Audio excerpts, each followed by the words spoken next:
They're coming to get you, Barbara.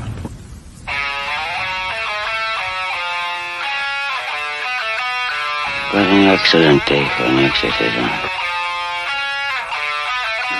We all go a little mad sometimes. I like to dissect girls. Did you know I'm utterly insane? I am the devil, and I am here to do the devil's work. We have such sights to show you.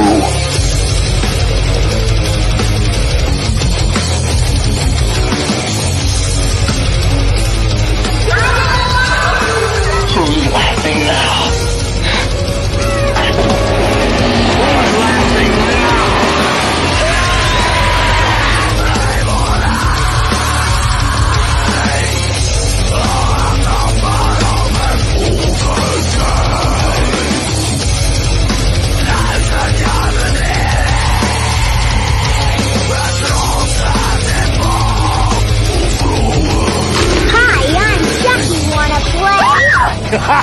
Not you crazy. Kill you all. Than you ever had. I am your worst dream come true. I'm everything you ever were afraid of. They're here. Here we are. What is Hello. up? All right, good to see all of you. One moment. I'm trying to share, but it hasn't even popped up yet.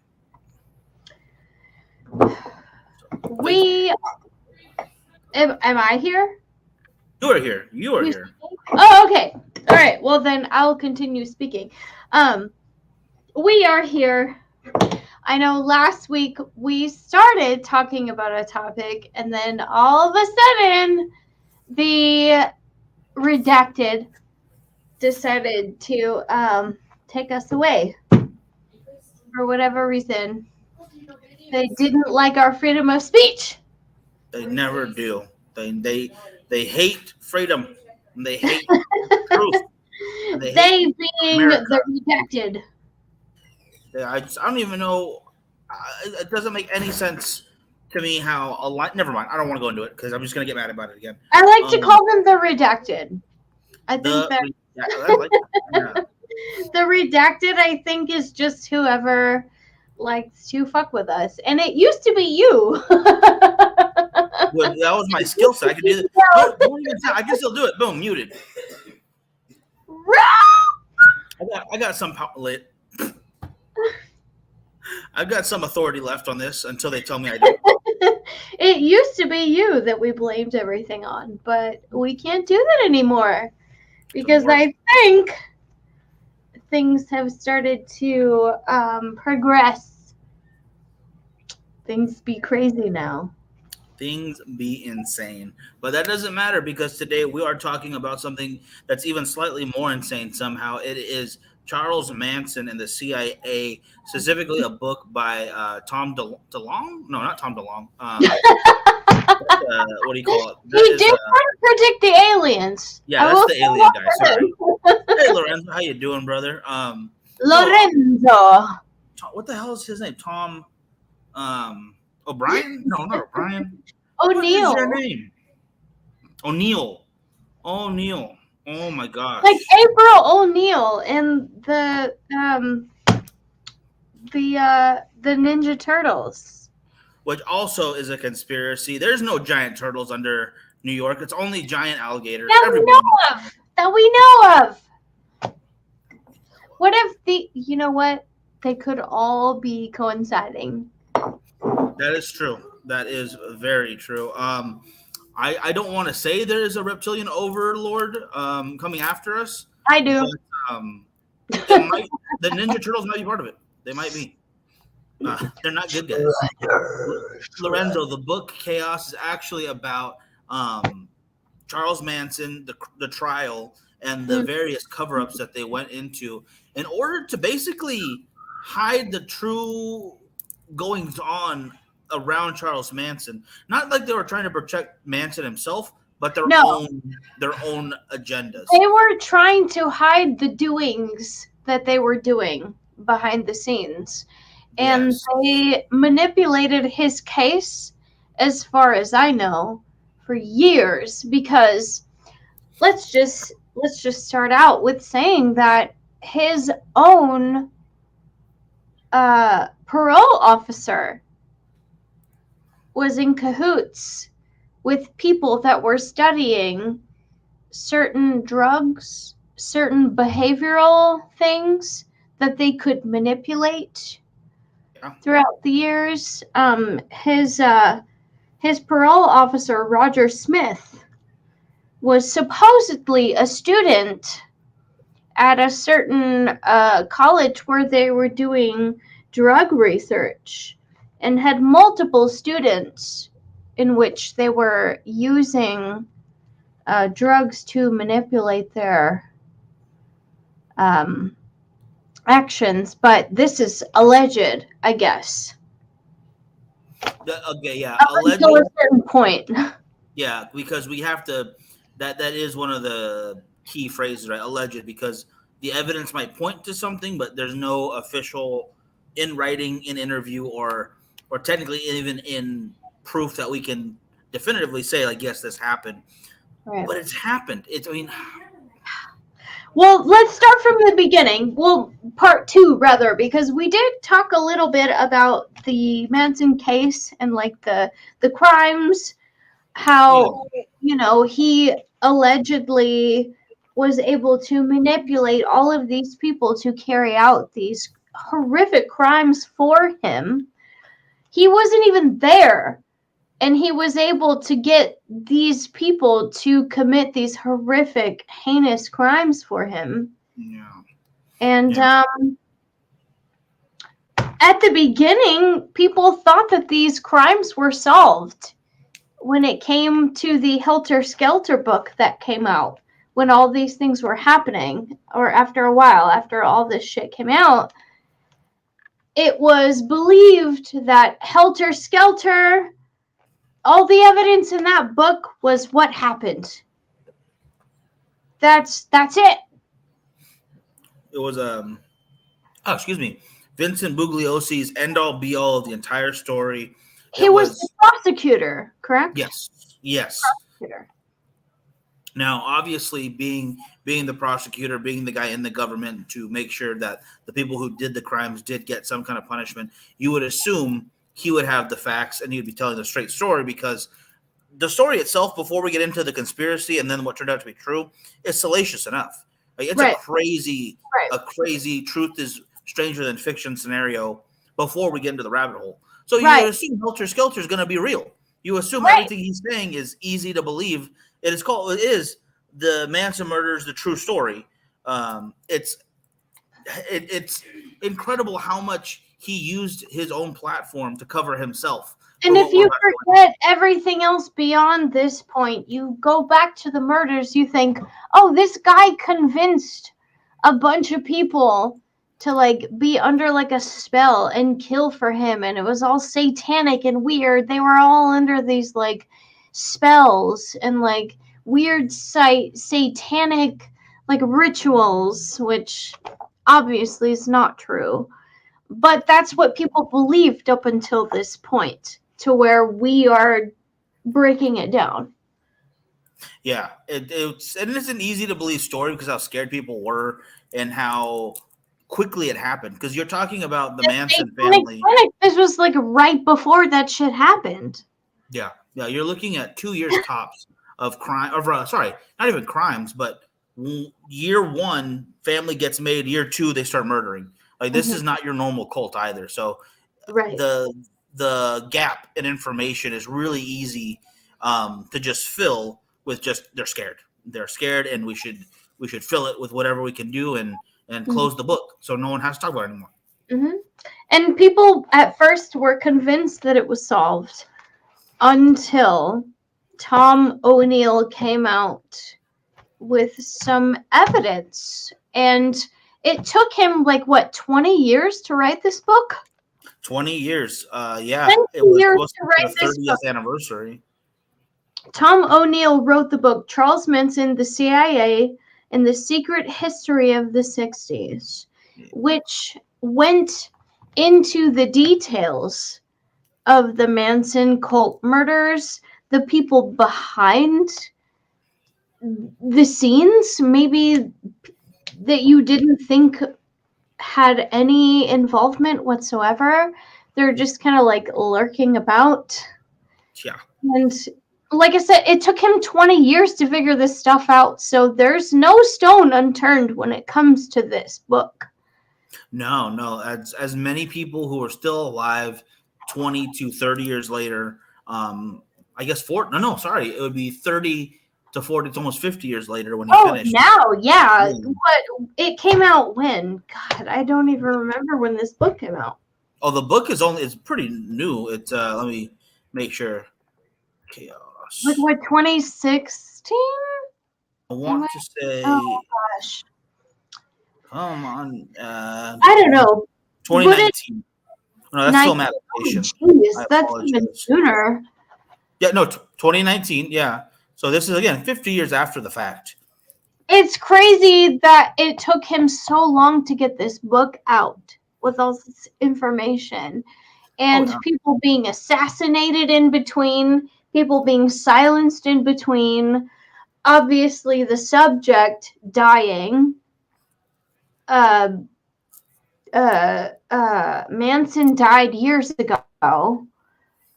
His subjects, his family, they're all mentally ill. Like, I can't even imagine what kind of shit he had to do to get this book even published, because if you're accusing the CIA of doing anything, they're going to be involved in your business. Yeah. I mean, and not only you have real quick, I'm gonna go to the comment. Tony, where can I get the book? What is it called? Let me put the proper title in the description. Chaos, the Charles Manson story. Charles Manson and the CIA and the secret history of the 60s. So let me write that down proper so I get the right name. Yes, please. Chaos. That is insane to me. Charles Manson, the CIA, and the secret history of the 60s. Boom, there we go. Okay, there we are. So I get that on the record for you guys. The heck was I gonna say? You're looking at a lot of he said, she said that he had to sort through, and then years worth of going through the oh my gosh, what is it called? The Freedom of Information Act to get some of this stuff completely out in the open. And even then, a lot of it was redacted or destroyed. A lot of the files that were actually done for the actual case of Manson and the family during the trial, a lot of that was just destroyed. It's crazy to me that he had to, while he was reading it too, he read some stuff and then he put it away and he came back to it later and they redacted it while he had already read it. Yeah. They're like, oh, you can't use this anymore. It's gone by the time he went back to read it again. So, like, at that point, like, he tells you the government is going back through and deleting information as if they're going through, like, a recycling bin in your computer. And they're just like, oh, we didn't see this. Hold on. Let's just refresh. Get rid of this real quick. Come back. Yeah. Stuff that he already read and documented. They went back through and redacted it after he got the documents again and went through them. Yeah, and it doesn't just stop at that. It's a lot of people who were very much involved, still lying to him to his face after he finds those documents, saying you were either more in contact with Manson and the girls years afterwards. You didn't just run into him one time at a party. This was a person who was in your circles and what was protected through the government. They showing that by him being in trouble multiple times during his probation, but never rearrested. Which they tried to bust him for stuff that had nothing to do with anything. Just they were trying to get him to quit investigating this story for years. Yeah, Tom went off the deep end with this, and from his own accounts, he wasn't like a huge Manson case like fanatic. It's just a story that came onto his lap. No. What was supposed to be a 4-month project turned into 2 decades worth of writing and investigation. That's insane. I remember him talking about it on Joe Rogan, and it's funny because I didn't really care about him being on Joe Rogan. I had no interest on him. I was like, oh, okay, whatever, like just another true crime dude. But then we started looking into, oh shit, like That was exactly it. About Manson was not 100% accurate. So it's like, you start to do research, and then that's when my research led me to Joe Rogan's podcast, which is so funny. Like, I started out not even with Joe Rogan's podcast. I was looking into this stuff as if he wrote it. Tom O'Neill was looking into things and like doing research, and then it's like, oh, you hear whispers of a podcast, and then you start looking into his book, and then like it draws you in. Okay, well, may as well listen to it now. Oh, yeah. Which is interesting how information works, because that could be the wrong information too. People who give you bad information also do the same thing. They start to trickle their way into mainstream media, and then they slowly suck you in. And then at that point, you have to decipher, well, shit, what's right and what's wrong? What's correct and what's incorrect? And that's why I love Joe Rogan, because he has somebody on his team, also himself, who has a mind that is like, oh wait, I'm not gonna just listen to whatever this is. Like, hold on, we gotta do some research here. Let's figure out what's going on first. What the heck's his name? Jamie? I like how fast he is at that. Young Jamie. Jamie's the bee's knees at looking stuff up, and like, even if it's not like to fact check, or just like, I need a picture of this to help me demonstrate. Can you look? I'm already on it. And and he'll also be like, that's not correct. This is actually correct. Or this actually is what I found. I don't know what you're talking about, but here is what I found. And I love that. And I know it kind of strayed a little bit away from what we were talking about, but the fact that we're able to find information factually correct or not, we can have people in our lives that kind of discern whether or not that's true. And I love people like Tom O'Neill, who come into our lives and are like, hey, whether you believe that they are honest or not, they still provide you with this factual information that you have to decipher on your own. And are like, okay, I appreciate this person for giving me all this information. I don't 100% believe them, or I 100% believe them, or whatever. I love that I have this so that I can decide whether or not it's important to me. Oh, heck yeah. And I think that's 100% why people like Tom O'Neill are important. People like Edward Snowden are important. People, the WikiLeaks guys, people that you don't like are important. Oh yeah, like even if you weren't the biggest fan of, like, what would be a good example? I don't want to go with the one right now, but like the Obama administration, the fact that you could look at some things they might have said and it might have been true versus, what we think are lies.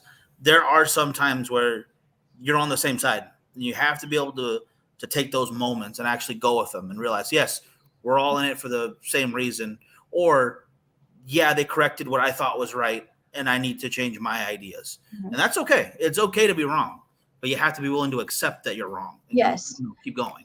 I find those things important when it comes to big conspiracies like this. Oh, heck yeah. I find it very important to talk about, like, Manson's parole officers and, his psychiatrists, maybe people that were involved in other things, not just his case particularly.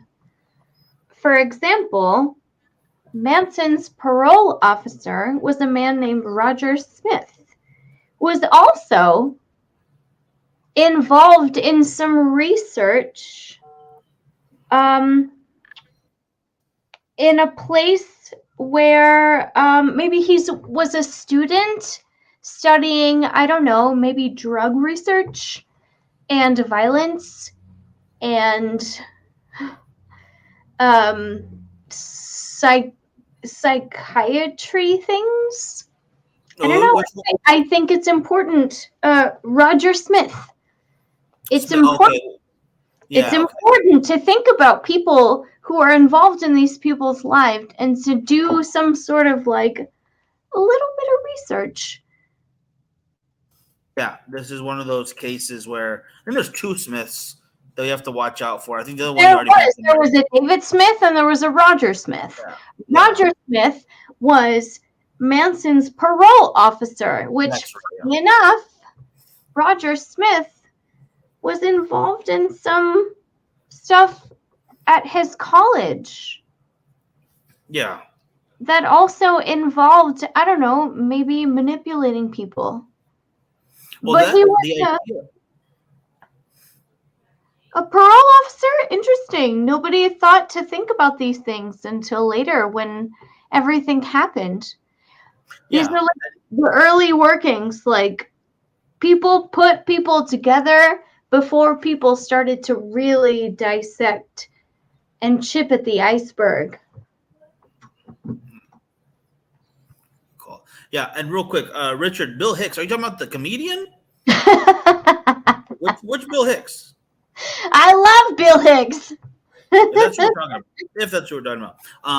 Yeah, before we get to the parole officer's involvement in. Oh yes, please, forgive me. Yeah, the idea of the government, especially CIA, originally the OSS from World War II, trying to control people's minds was because of a project they overheard of, and I think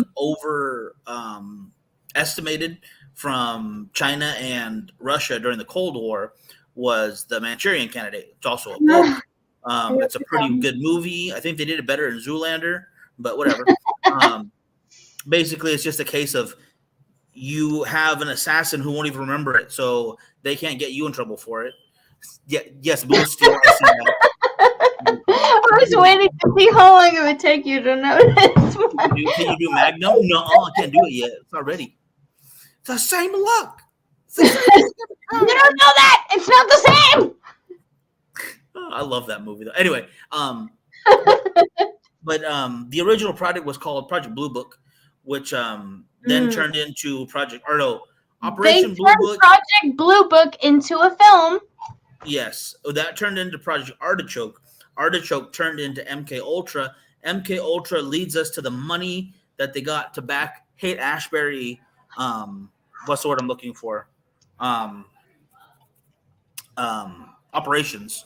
So anything in LSD or different drug-related testing, they got money from MK Ultra's Black Book, which basically means they have unlimited amounts of money.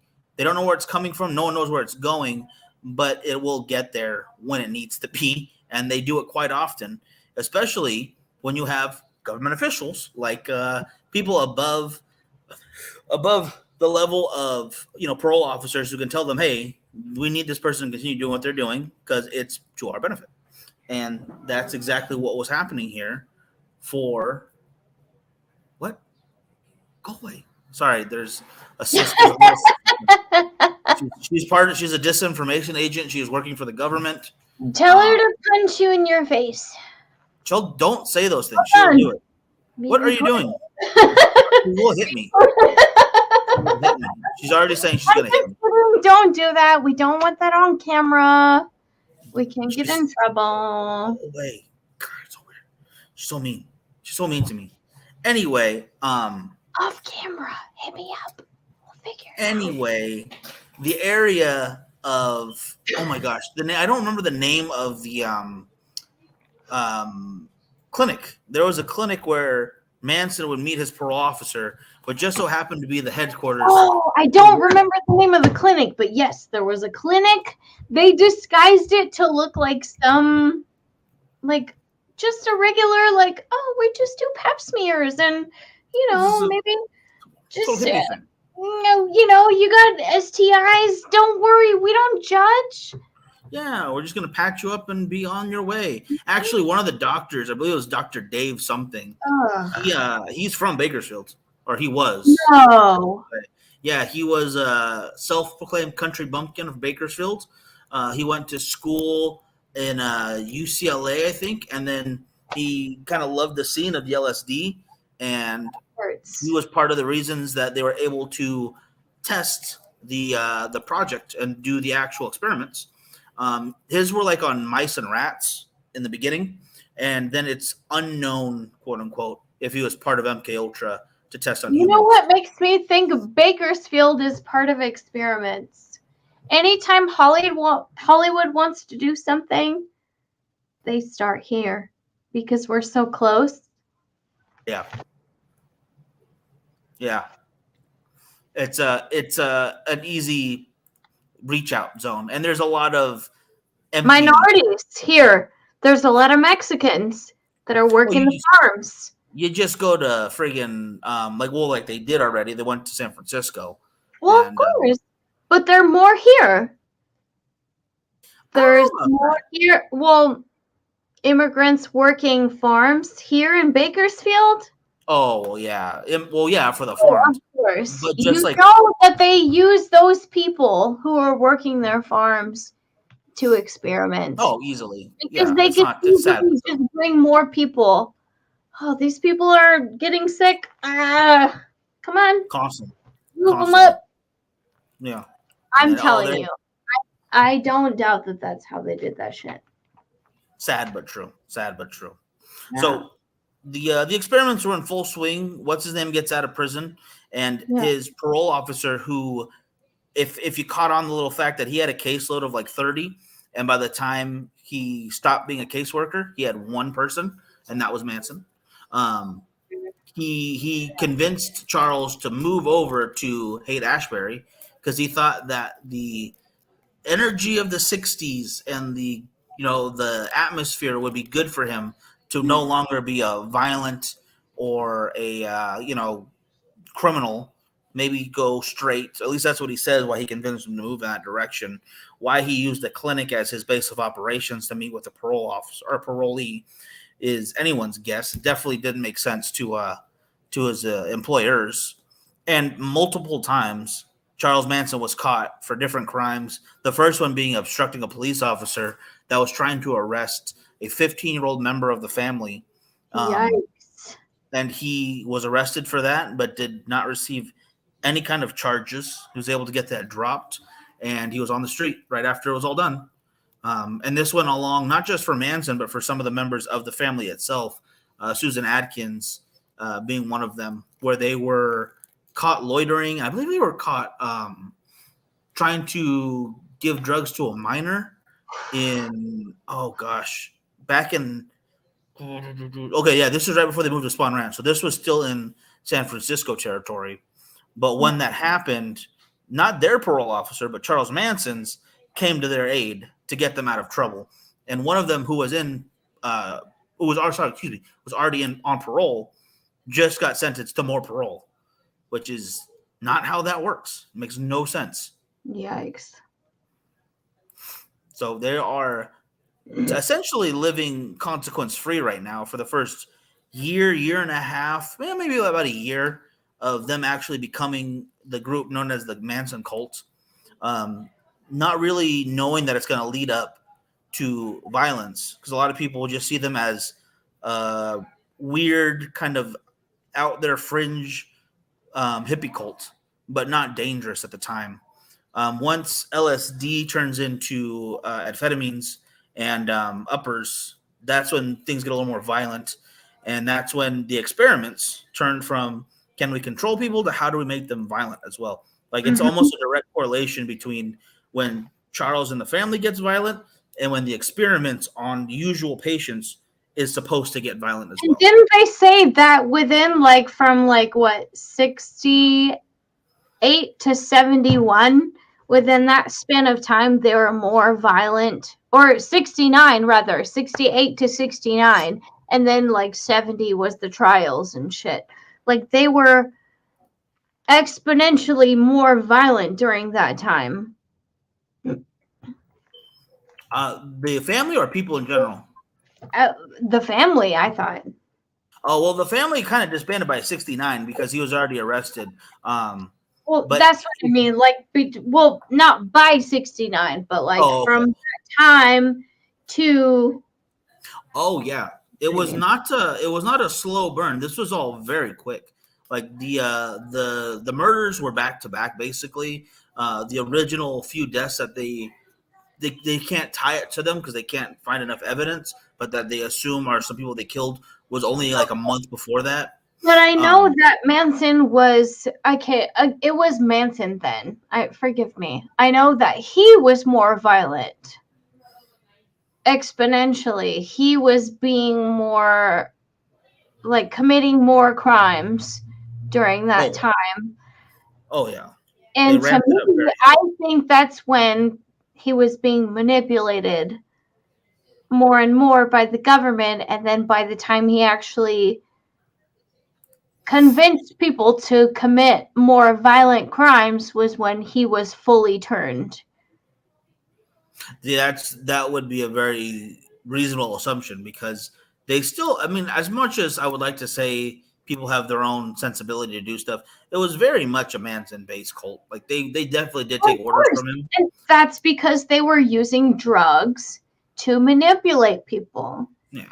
I mean, I know, I will say from somebody that has done drugs in the past, somebody that has done hallucinogens, somebody that's done sort of like those Molly type drugs where they're more like you're easily manipulated when things are more like when you're physically able to be like, God, it's hard to explain.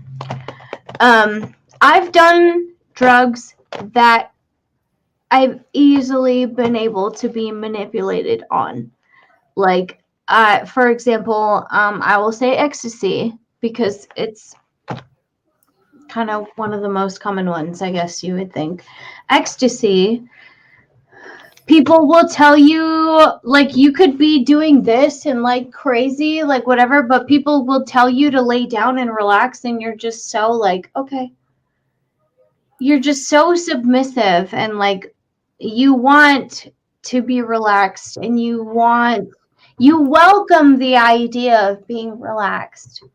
And that's where I feel like maybe they could manipulate you to do something that you don't want to do. Luckily, that's never happened to me, but that is absolutely possible. Yeah, that's one of the main goals that they had. I mean, there was during the same time period. I don't know if Manson would be involved in this exactly because it was targeting a different group of people, but it's called Midnight Climax or Operation Midnight Climax. I heard about this. He was not involved as far as I know.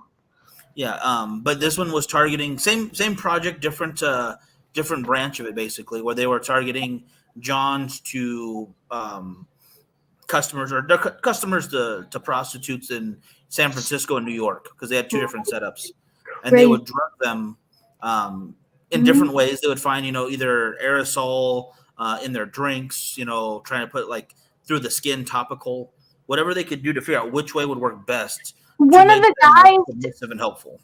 One of the guys that supposedly helped with this, or at least talked about the other end of it, I won't say names or whatever, but supposedly he would watch these Johns go into like a hotel room. They would make the prostitutes like, oh, I have to go to the bathroom. So the prostitutes would leave the room so that they wouldn't get sprayed. And then through the vents, they would aerosol in all of these things that they wanted their Johns to breathe in. Yeah. And then that's how the prostitutes were not affected. And they would come in and be able to manipulate these people. That's so fucking crazy. It's terrifying. Yeah, and this was to unsuspecting U.S. citizens. This is not overseas. This wasn't a control group that knew, like, okay, they're gonna do something. They called them Johns. No, these were respectable men who were probably just working for the government. No serious, like, they didn't have anything going on. They were just people that, and you know how I figure maybe they got away with it is that these people probably signed contracts with the government so that they wouldn't get sued later on for agreeing to whatever the government said. Oh yeah, you may be subject to whatever, hide it in contracts here and there. Oh no, I don't even think they did that. I think they just. I wouldn't put that past them. Well, maybe back then they didn't, but maybe after this they had to. Some a little on paper so they could say, oh well, they maybe let us. Maybe nowadays they have to do something like that. Maybe that's what you're signing up for every time they have the read and agree on the end of like your phone update. You're already signed up. You're just already out of the every time I agree to something on my iPhone, I just get sprayed on the ceiling with some more poison of some kind, more mind control drugs, something. Or I just put agree on my phone and then. I honestly wouldn't doubt it. That's just part of it. But Richard's question, though, how much do you blame Manson for what happened? That is a good question. Not at all. I don't blame him at all. Oh, I still do. You know what? I personally all the way. don't. I don't. You know, I think he was somebody who was completely fucking manipulated from adolescence. The second they put him in a jail cell was when they knew that they were going to use him forever, because I think they maybe saw a little something in him. Like, he's a little defiant, maybe he has a little bit of a sound mind on him. Let's break him down and see what we can do with him. I don't blame him at all. I think that the government is 100%, 150, 102,000, whatever percent capable of using its citizens against itself. See, I don't agree fully. I think he is responsible. I think he was into it the whole time. Like, you can't get to that level and just be like, oh, I didn't know what was happening. No, I think he from the beginning, he had a hard childhood, but it led him into what I will say that I agree that he did was maybe he was a little defiant as a child. Maybe because like the experiments and whatnot are one thing, but this guy was also super racist and super into underage girls, and nothing that they want them to do would have him do that. Like, that's his own problems that he's putting into the situation. He's not a good person. Okay. He never was. Okay. You got me. I can't argue with the underage thing. Yeah, no, he's a bad person. I could agree that maybe his parents taught him to be that way. His parents is a shit. Okay, that's something that I'm like half and half on. Like, I don't even know if they were terrible. They were just not good at parents. Like, that's something that I cannot. No. I mean, your parents don't teach you to rape young women unless they actually fucking teach you to rape young women. And that's not always the story. It's just these subtle things that make these people reoffend a lot of times. But then again, I don't know what I'm talking about most of the time. Don't listen to me. I'm not making a definitive statement on why people molest children. Do not fucking quote me on that. Yeah. But no, what I will say is that I think it was, I don't even know if it's half and half his fault, but the government enabled him to be able to do this stuff. Like, I would never say like it's the same case as like when you talk about the Nuremberg trials and a bunch of guards from the concentration camps are like, I was just following orders. I didn't know what I was doing. Now you know what you were doing. Like you don't get away with it because someone told you to do something. The same way that his members don't get a pass for killing someone because he told them to do it. At some point, like they were a part of it and they had to have liked it. I mean, even one of them talked about tasting what's her name's blood, Sharon Tate's blood. Like, oh, it was warm and tasty. It's like, oh my God, you're not a normal person. And that's not at all what he quote unquote commanded you to do. That's your own thing. That was your own additive. You know, they were not good people. They were bad people who found each other and did bad for their own benefit. Mm-hmm. It just so happened that it also lined up with other bad people's ideas of what they wanted to do. But damn it, for what we know, sense. Yeah, but here's the other thing, though. What we've been told, not what we know. Sorry, what we've been told is that the MK Ultra projects were 100% failure rates, where nobody ever came out with, oh, I finally created our completely brainwashed, assassin or messenger or whatever. But since how much they've redacted and a couple of little stories, which is a whole other episode, little stories of people committing murders and crimes that they do not remember committing whatsoever around the same time period. What if they're just redacting the fact that they actually achieved their goals? The same way they redacted their own names in certain cases. So what if instead of it being a failure rate, they don't want you to know my God. That they can do these things? That coincides with the theory that the heroes, the winners of history, write the stories. Yeah, I mean, it's. You know what actually happened? Excuse me 1 second. I don't know who this is. I will be right back. I'm sorry. For sure, of course. Okay, so there was a guy, Louis Jolly West, who was an expert in hypnosis, violence. He was the chair of psychology, the chair of the psychology department when he was corresponding with Gottlieb, who Gottlieb was the one who was basically in charge of this whole Manchurian candidate type shit.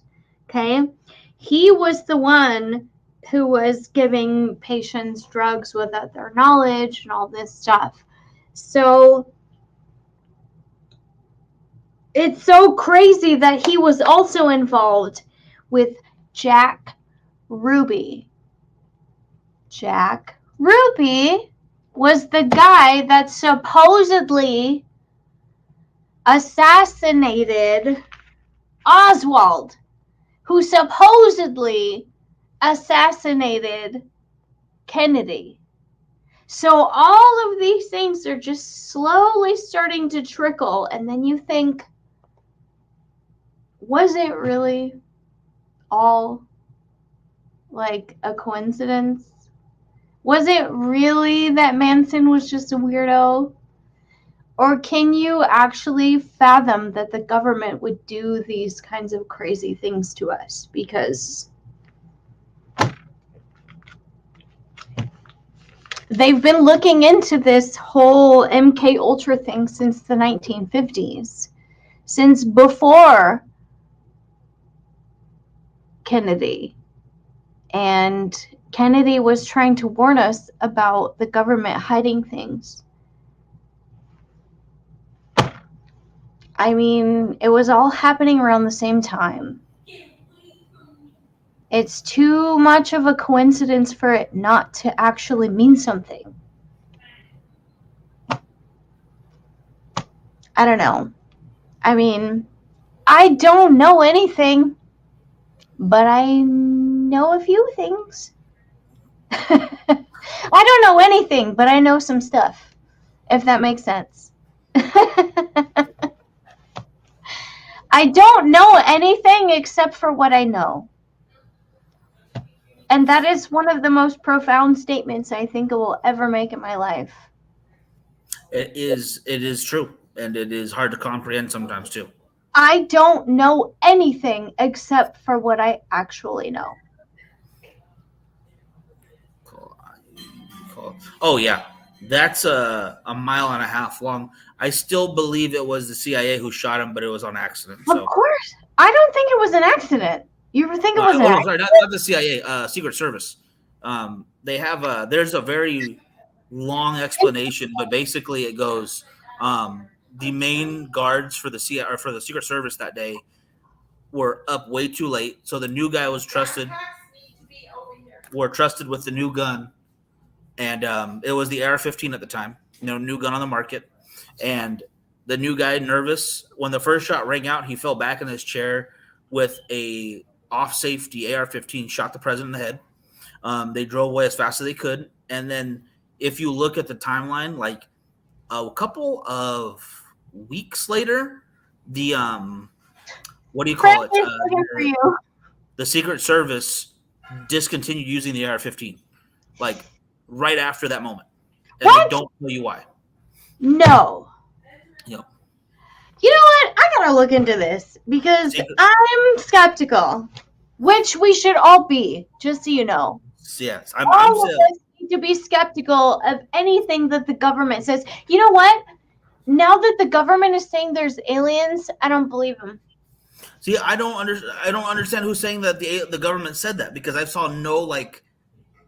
That's the only time I've heard people say the government said there's aliens is other people saying the government says there's aliens, and it's bugging the hell out of me. You know what's funny? Is that I don't believe it. I don't believe there's aliens because I keep hearing the government saying that there's aliens, but I know that once the government says that there's something actually, like, it's not true.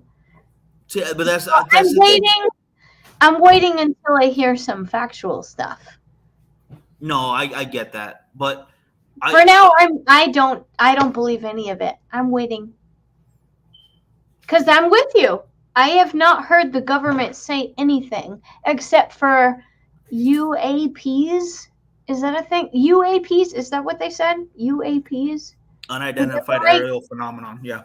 Okay. Yeah. It's the way to differentiate and try to make it sound more official than UFO, but it's the same thing.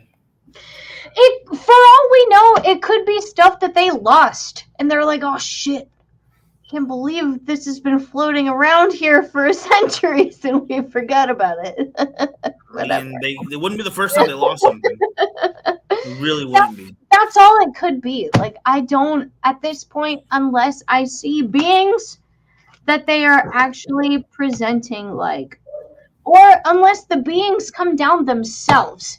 I don't want to see our government saying, here's what they are.